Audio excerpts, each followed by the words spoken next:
حاضرین محفل السلام علیکم ورحمۃ اللہ وبرکاتہ۔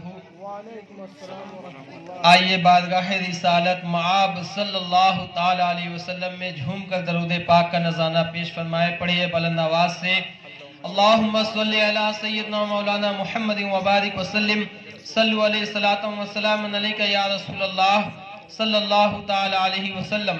نعت پاک رسول صلی اللہ تعالی علیہ وسلم محبت کے ساتھ میں سماعت فرمائیں۔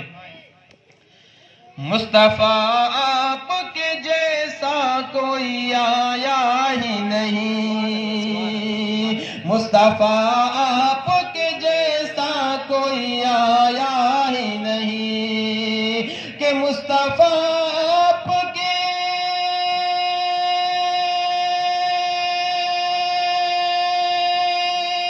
جیسا کوئی آیا ہی نہیں، اور آتا بھی کیسے جب اللہ نے بنایا ہی نہیں، آتا بھی کیسے جب اللہ نے بنایا ہی نہیں، مصطفیٰ آپ کے جیسا کوئی آیا ہی نہیں، اور آتا بھی کیسے جب اللہ نے بنایا ہی نہیں۔ اور یہ شعر بھی محبت سے ملاحظہ فرمائیں کہ کوئی ثانی نہ ہے رب کا نہ میرے آقا کا، کہیے سبحان اللہ، کہ کوئی ثانی نہ ہے رب کا نہ میرے آقا کا، کہ کوئی ثانی نہ ہے رب کا نہ میرے آقا کا، ارے ایک کا جسم نہیں کا سایہ ہی نہیں، ایک کا جسم نہیں ایک کا سایہ ہی نہیں، مصطفیٰ آپ کے جیسا کوئی آیا ہی نہیں، اور آتا بھی کیسے جب اللہ نے بنایا ہی نہیں۔ اور یہ شعر بھی محبتوں کے ساتھ ملاحظہ فرمائیں کہ جو بھی مکے کو گیا اور مدینہ نہ گیا، یہ اپنے اپنی قسمت اپنے اپنی نصیب کی بات ہے، جسے میرے سرکار بلاتے ہیں وہی مدینے جاتا ہے، کہیے سبحان اللہ۔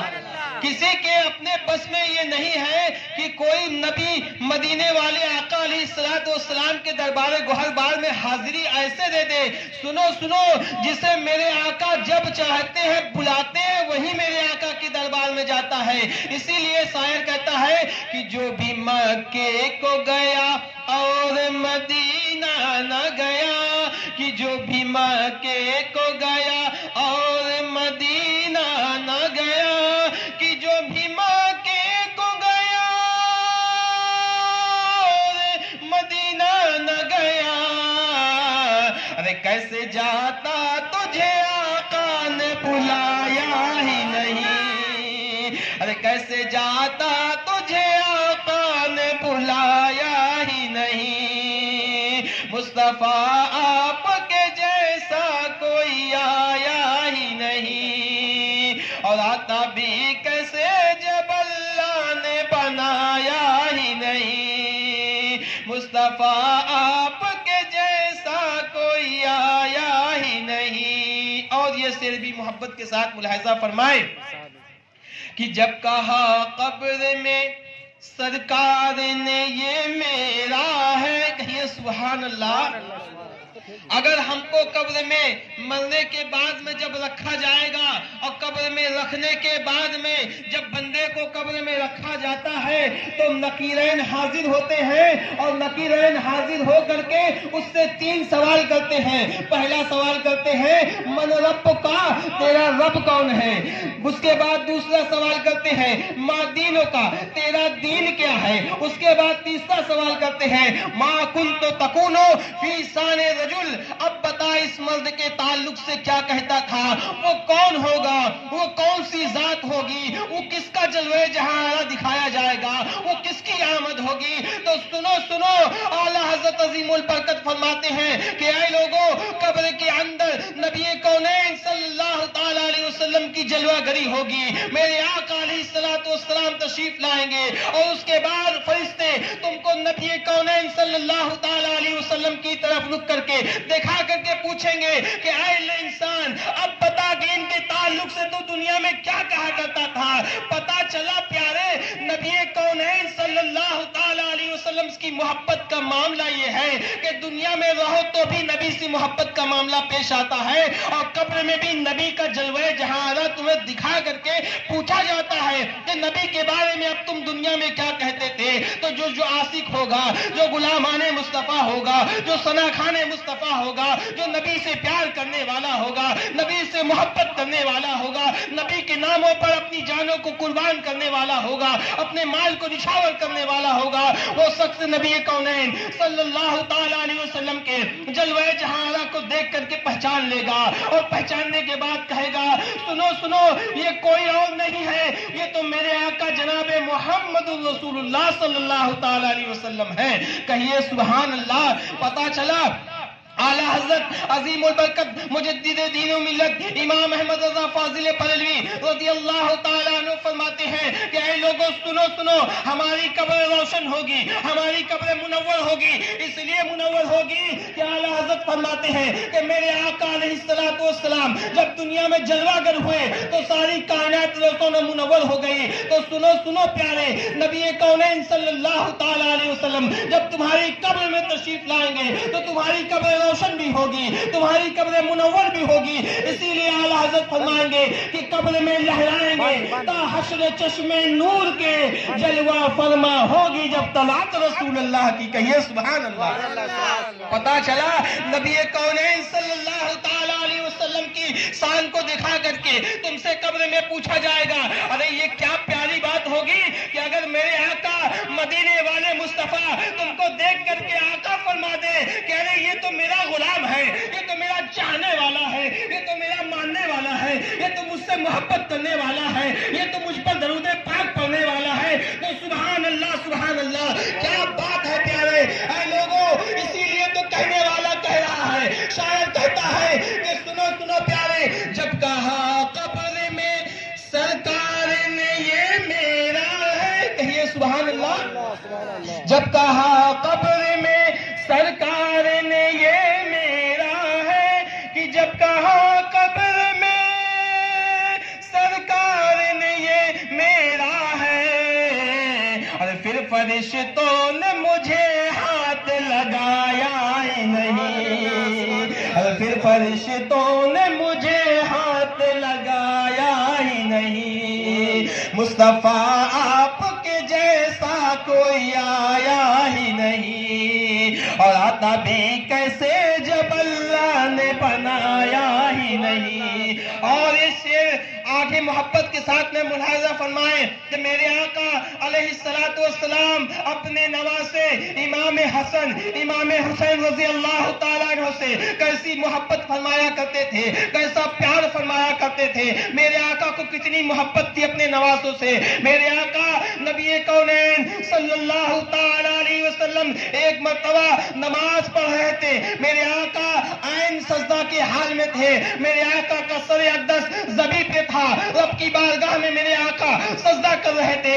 ایسے عالم میں حضرت امام حسین رضی اللہ تعالیٰ عنہ کا بچپنا تھا. آپ چھوٹے سے تھے, آپ ننھے سے تھے, کم سنی کی عمر تھی. آپ دوڑتے دوڑتے اپنے گھر سے نکل کر کے مسجد نبی میں تشریف لائے. دیکھا کہ نانا جان سجدے میں ہیں. امام عالی مقام رضی اللہ تعالیٰ عنہ دوڑ کر کے آئے اور آ کر کے نبی کونین رحمت دو عالم صلی اللہ تعالیٰ علیہ وسلم کی پشت مبارک پر سوار ہو گئے. کہیے سبحان اللہ. کتنی پیاری بات ہے. وہ منظر کیسا حسین رہا ہوگا, وہ موقع کتنا حسین رہا ہوگا کہ اللہ کے نبی رحمت دو عالم صلی اللہ تعالیٰ علیہ وسلم اپنے رب کی بارگاہ میں سجدہ رینج ہے, رب کو سجدہ کر رہے ہیں. میرے آقا سبحان ربی الاعلیٰ کا لاہوتی نغمہ گنگنا رہے ہیں, رب کی بیان حمد کر رہے ہیں. میرے آقا رب کی بارگاہ میں سبحان ربی الاعلیٰ کی تسبیح بیان کر رہے ہیں. ایسے میں حضرت امام حسین رضی اللہ تعالیٰ عنہ تشریف لاتے ہیں اور لانے کے بعد میں اپنے نانا جان کے پشت مبارک پر سوار ہو گئے تو چاہیے یہ تھا کہ سنو پیارے، اگر آپ کا بچہ آپ کے پیٹھ پر عین نماز کی حالت میں اگر بیٹھ جاتا ہے تو حکم یہ ہے کہ 3 تسبیح پوری کرنے کے بعد میں اللہ اکبر کہہ کر کے آپ کو اٹھنا پڑے گا۔ لیکن قربان جاؤ پیارے، میرے آقا نبی کونین صلی اللہ تعالی علیہ وسلم نے یہ بتا دیا کہ یہ حسن کون ہے، یہ حسین کون ہے، یہ میرے نواسے کون ہے، ان سے محبت کیسی ہے، ان سے عقیدت کیسی ہے۔ مدینے والے مصطفیٰ صلی اللہ تعالی علیہ وسلم کے پیشانی مبارک پر، پشت مبارک پر میرے آقا حضرت امام حسین رضی اللہ تعالیٰ عنہ جلوہ گر ہے، بچپنے کا عالم ہے۔ ایسے میں نبی کریم صلی اللہ تعالیٰ علیہ وسلم سبحان ربی الاعلیٰ پڑھ رہے ہیں، لیکن میرے آقا علیہ السلام نے اپنے سر اقدس کو سجدہ سے نہیں اٹھایا۔ کیوں نہیں اٹھایا؟ اس لیے نہیں اٹھایا کہ اگر میں سر اقدس کو سجدہ سے اٹھاؤں گا تو میرے نواسے حسین زمین پر آ جائے گی اور انہیں چوٹ پہنچے گی، انہیں تکلیف پہنچے گی۔ اسی لیے میرے آقا نبی کونین رحمت دو عالم صلی اللہ تعالی علیہ وسلم نے اپنے سر اقدس کو سجدہ سے نہیں اٹھایا۔ اور معاملہ کیا ہوتا ہے پیارے، قربان جاؤ، نبی کریم صلی اللہ تعالی علیہ وسلم سبحان ربی الاعلیٰ، سبحان ربی الاعلیٰ، سبحان ربی الاعلیٰ کی تسبیح گنگناتے جا رہے ہیں، میرے آقا پڑھتے جا رہے ہیں۔ 1 مرتبہ نہیں، 2 مرتبہ نہیں، 3 مرتبہ نہیں، 10 مرتبہ نہیں، 20 مرتبہ نہیں، 25 مرتبہ نہیں، بلکہ میرے آقا علیہ السلام مسلسل 70 یا غالباً 72 مرتبہ میرے آقا علیہ السلام رب کی بارگاہ میں تسبیح بیان کرنے کہیے سبحان اللہ۔ قربان جاؤ پیارے، نبی کونین صلی اللہ تعالی علیہ وسلم نے 72 مرتبہ تسبیح پڑھ کر کے دنیا والوں کو بتا دیا کہ اے لوگوں سنو، یہ میرے نواسے حسین وہ ہے کہ میں ان سے اتنی محبت کرتا ہوں کہ یہ سجدہ رب کا ہے، لیکن رب کے سجدے میں رہ کر کے بھی میں حسین کی یاد لیے ہوا ہوں، حسین سے محبت کا اظہار کر رہا ہوں۔ تو قربان جاؤ پیارے، میرے آقا کی محبت کا امام حسین سے عالم کیا ہوگا۔ اے لوگوں سنو، نبی کونین صلی اللہ تعالی علیہ وسلم نے اپنے سر اقدس کو اس وقت تک سجدہ سے نہیں اٹھایا جب تک کہ امام حسین رضی اللہ تعالیٰ عنہ نبی کونین صلی اللہ تعالی علیہ وسلم کی پیٹھ مبارک پر موجود رہے۔ اور جیسے ہی حضرت امام حسین رضی اللہ تعالیٰ عنہ نبی کونین صلی اللہ تعالی علیہ وسلم کی پیٹھ مبارک سے جیسے ہی زمین پر تشریف لاتے ہیں، میرے آقا علیہ السلام نبی کونین صلی اللہ تعالی علیہ وسلم نے اپنے سر اقدس کو سجدہ سے اٹھایا، کہیے سبحان اللہ۔ پتا چلا نبی نے دنیا والوں کو بتا دیا، اے غلامان مصطفیٰ، اے مجھ سے محبت کرنے والے، اے مجھ سے پیار کرنے والے، اے مجھ سے محبت کا نظریہ رکھنے والے، سنو، اگر تمہیں مجھ سے عقیدت ہے، تمہیں مجھ سے محبت ہے، اگر تمہیں مجھ سے پیار ہے، اگر تمہیں میری صفات تمہیں کل قیامت کے دن چاہیے تو تمہیں مجھ سے محبت کے ساتھ ساتھ میرے نواسے حسین سے بھی محبت کرنا پڑے گا، میرے نواسے حسن سے بھی محبت کرنا پڑے گا۔ پتا چلا میرے آقا علیہ السلام نے ایک موقع پر آقا علیہ السلام نے ارشاد فرمایا تھا، الحسن والحسین سید الشباب اہل الجنہ۔ میرے آقا علیہ السلام ارشاد فرماتے ہیں کہ میرے دونوں نواسے حسن اور حسین جنتی جوانوں کے سردار ہے، کہیے سبحان اللہ۔ پتا چلا میرے آقا فرماتے ہیں میرے نواسے حسن اور حسین جنتی جوانوں کے سردار ہیں۔ میرے آقا فرماتے ہیں کہ میں نبی تمام نبیوں کا سردار ہوں، میری بیٹی فاطمہ تمام جنتی عورتوں کی سردار ہے۔ پتا چلا اگر سرداری جنت کی کسی کے پاس میں ہے تو وہ میرے آقا علیہ السلام کے پاس ہے۔ ان کی بیٹی فاطمہ تمام جنتی عورتوں کی سردار ہے، ان کے دونوں نواسے حضرت امام حسن اور حسین جنتی جوانوں کے سردار ہیں، اور ان کے والد ماجد مولا علی مشکل کشا تمام ولیوں کے سردار ہیں، کہیے سبحان اللہ۔ پتا چلا نبی کونین صلی اللہ تعالی علیہ وسلم سے محبت کرنا چاہتے ہو تو حسن سے بھی محبت کرنا پڑے گا، حسین سے بھی محبت کرنا پڑے گا، اور یہی نہیں پیارے، حسن اور حسین کی آل سے بھی محبت کرنا پڑے گا۔ یعنی تمہیں غوث اعظم سے محبت کرنا پڑے گا، تمہیں خواجہ اعظم سے محبت کرنا پڑے گا، تمہیں مخدوم سمنا سے محبت کرنا پڑے گا، تمہیں مخدوم کچھوشا سے محبت کرنا پڑے گا، تمہیں مخدوم علی احمد صاحب القدیری سے محبت کرنا پڑے گا، تمہیں بابا فرید گنج شکر رحمت اللہ علیہ سے محبت کرنا پڑے گا، تم کو تمام اولیاء اکرام سے محبت کرنا پڑے گا۔ اس لیے میرے آقا علیہ السلام کی یہ وہ آل پاک ہے، یعنی حسنین کریمین کی یہ اولاد پاک ہے جن کے بارے میں میرے آقا صلی اللہ تعالیٰ علیہ وسلم نے فرمایا ہے کہ میری پوری کی پوری اہل بیت جنتی ہے. کہیے سبحان اللہ. اب جو ان کے دامن کو تھام لے گا، ان کے دامن سے وابستہ ہو جائے گا،